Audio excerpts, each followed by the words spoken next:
Obviously, a big fight here in Canada, a country that historically has been pretty good to Hawaiian fighters. So, what are the emotions here that now that's just pay-per-view fight week for you? Man, I have nothing but good things to say about Canada.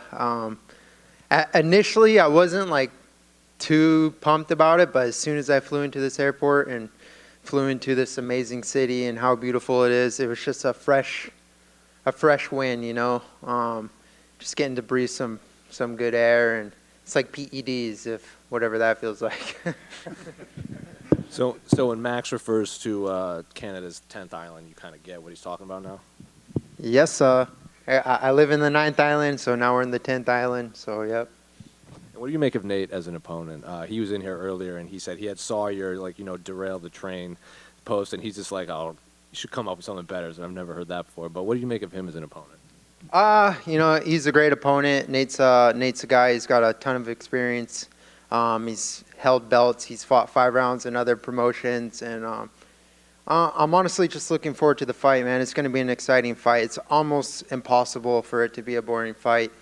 It should be fireworks, man. I'm well prepared. I know he's well prepared. He's sacrificed a lot. I've sacrificed a lot, and the only thing we got left to do is fight on Saturday night. So kind of going off of that, I know you want these higher-ranked opponents, but if they don't offer you those, is this the type of fight that you're looking for? Just like you said, there's almost no chance this fight isn't exciting. You know what? I mean, I've been in every fight I'm in is going to be an exciting fight. Just the way my style is, and yeah, the way Nate's style is. Like, he brings it every single fight, and so do I. As far as the rankings go right now, like I'm just honestly really trying to go out there and rebuild myself, rebuild my name, rebuild my brand. If I went out and fought number 4 and won, cool, big deal. Like it doesn't really do me anything. It's not going to earn me a title shot right away. I'm all about winning and racking up those wins. You know, I've been on a 6-fight winning streak in the past, and you know I want to get back to that. I want to get back to just a good long winning streak before I'm fighting the top 5 guys and eventually work my way back up to the belt. And Nate's obviously grown a lot in popularity over his last few. He even said, people are starting to recognize him a lot more. So do you think the hype is justified after watching his last few fights? For sure. Nate, aside from him being my adversary and a guy that I'm going to fight, I'm a fan because I'm a fan of the sport. I enjoy watching him fight. He does bring a lot of excitement. He brings excitement on the mic. He cuts promos. He's just fun overall to watch. He'll sacrifice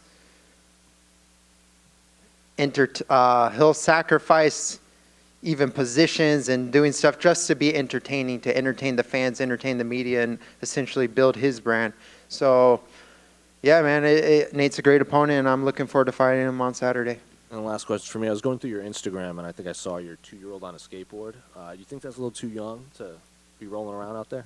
Nah, I mean, I skated my whole life, and so I'm aware of, his boundaries and what he's kind of capable of, and, I'm there for him if he falls, but sometimes kids got to fall too to learn, and, yeah, man, it's just Bam's growing, and he's going to be great in whatever he wants to do. Good, Dan, right here to your left. Just a quick one. I mean, I saw your social media post with the cookie captioned, you might be doing 155. I mean, was that just having fun, or is there a nugget of truth to maybe you would do 155? Yeah, they announced my fight on the broadcast, and it said lightweight bout. And, I mean, at that time, I was like, hey, if this is – I actually had to go back and check my bout agreement to make sure. I was like, all right, it's still 145 for sure.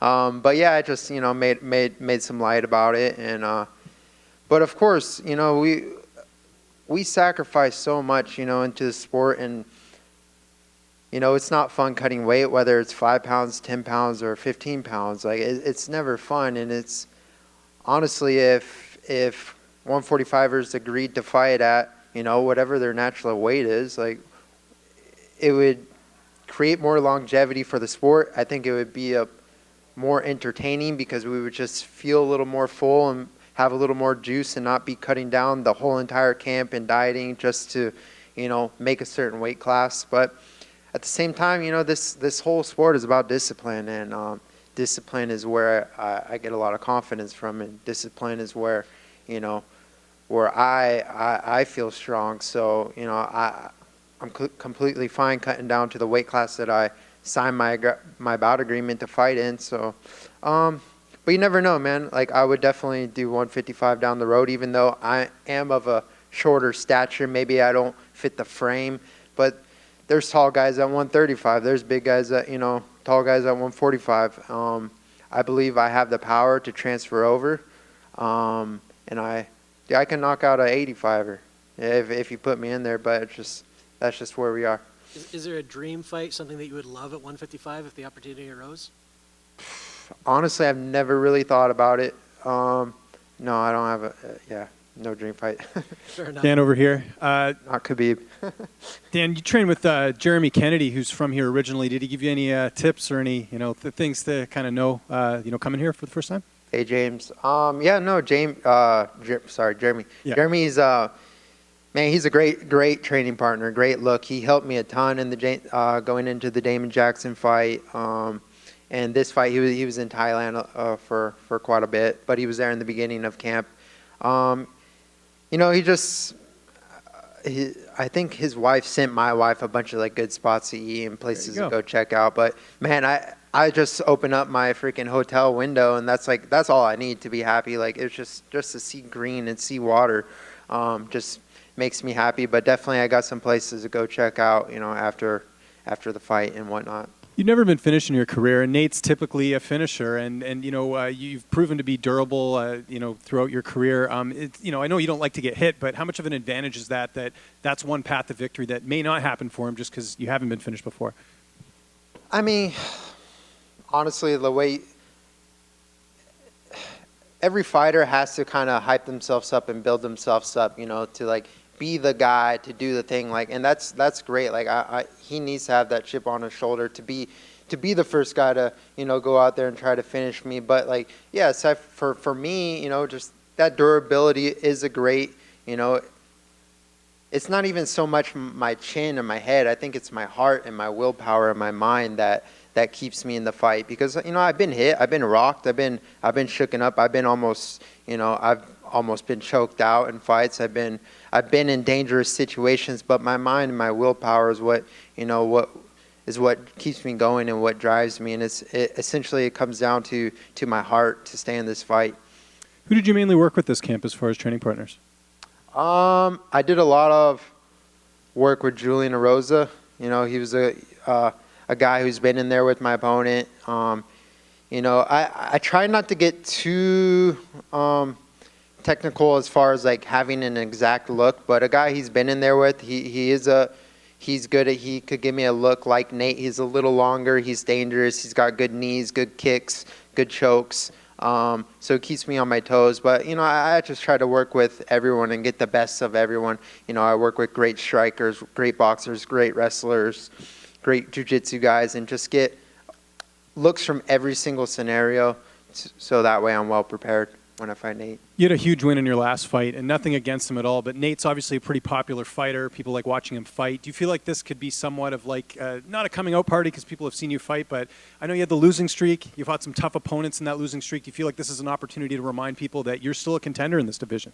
Definitely. I am still a contender in this division, and it's not necessarily a sense to prove to people or prove to the world. It's still proving to myself, you know. I step in here each day to prove to myself that I can be great at something, and you know that's what it's all about. It's just becoming a better version of me. I was watching an old highlight of myself, like it was like Spencer wrote it, you know, The Rise of Dan Ige.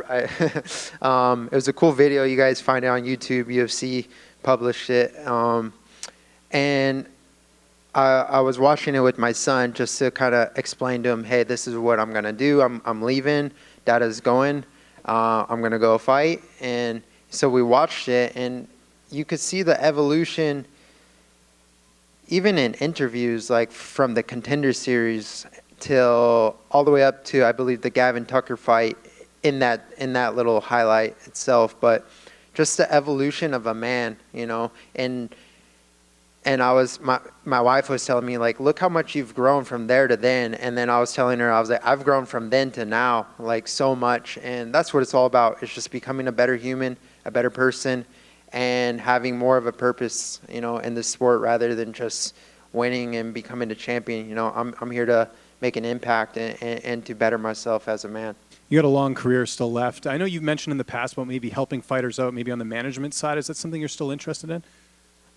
For sure. You know, I help guys every day. You know, I help my team. I help kids that are, you know, coming up, and just I'm here to give advice. You know, I'm a vessel. I'm a vessel to my brothers and sisters that or just people that are in need of help. You know, that's what I believe I'm put on this earth to do. And definitely, as a career, I haven't really thought too much into it, but I definitely have a lot of skills, a lot of knowledge, a lot of things I would do differently, a lot of things I would do the same that I learned through, you know, working in the management field. But you know, I'm self-managed right now. Like, I manage myself, and I've been self-managed since the Korean Zombie fight, and I've grown a lot in that sense too. And I really feel like I have to put myself out there and gain that experience for myself, for people down the line to respect me. Someone that's competed at the highest level, but also someone who's managed himself at the highest level. And, you know, there's a lot of things. It's a lot of work, you know, like to go out there and grind and get sponsors for myself. Like, right now, my training and everything takes priority. Like, I may not be getting that because I'm not out there grinding and hustling for it. But if I put that same energy that I put into my approach in this game, like, I know I can be a great manager down the road if that's something I choose to do. And just last one for me. Obviously, next month we got the big title fight, Alex Volkanovski, Yair Rodriguez. How do you see that fight playing out? I mean, I'm not I hate making predictions. I'm not a big prediction guy, but, you know, Alex, he's just so dominant as a champion, and Yair has that just the ability to surprise, and he's so dynamic and explosive, and he could do 720 tornado kicks and, you know, cartwheels and whatever, and flying triangles, and he just has that ability to surprise you and finish you at any moment. But if I had to pick, I would go with the champ, Volk. All right. Speaking of predictions, I know you just said you're not really good on doing them, but who do you have for the main event for Nunes and Aldana? Again, I mean, this fight game is so crazy. You know, I may be a big favorite heading into this fight, but, dude, the odds don't matter. This is fighting. This is 50-50. You know, one punch, I could get knocked out. He could get knocked out. Amanda Nunes and Aldana, like, dude, they're both such great female athletes, and they're both capable of winning. I don't want to make a prediction there, but, you know, you always want to root for the underdog. It's just kind of like how I've been my whole life, even myself. Like, I'm a favorite going into this, but I still have that underdog mentality because I've been an underdog from day one. I've been doubted from day one, and the odds don't matter. Question to your left. You were talking about your background as a skater earlier. Are there any parallels between the discipline of skating and the discipline of martial arts? No, I wasn't a disciplined skater. I was just a street kid, you know, doing hood rat things with my friends, running around, skipping school, going to the skate park instead. But I did learn a lot, you know. I learned how to, you learn body awareness, and you learn how to run fast if you got to run fast. Dan here, underwrite Dan. I know the losing streak weighed heavy on you, that 22 months, but what did coming through that and getting that victory over Damon teach you about yourself and about your abilities going forward as you now progress forward from there? Honestly, at the time it sucked, but I'm super grateful for that season because I made it through, you know. I'm not in that hole anymore. I made it through. I've crawled myself out of that hole. And, dude, I literally diagnosed every single thing possible about me from, like, down to my childhood. You know, I dug deep. I dug really deep and just learned about myself. And throughout the whole process, like, it wasn't about like, okay, do I need to go harder in S&C, or do I need to wrestle more? Do I need to, do more volume in my punching? It came more down to working on my personal life than it did working in the gym, if that makes sense. And me working on my personal life and just working on refortifying my mind. I've always been like the stigma, son of a Navy SEAL. I have to be this like super tough guy, tough face.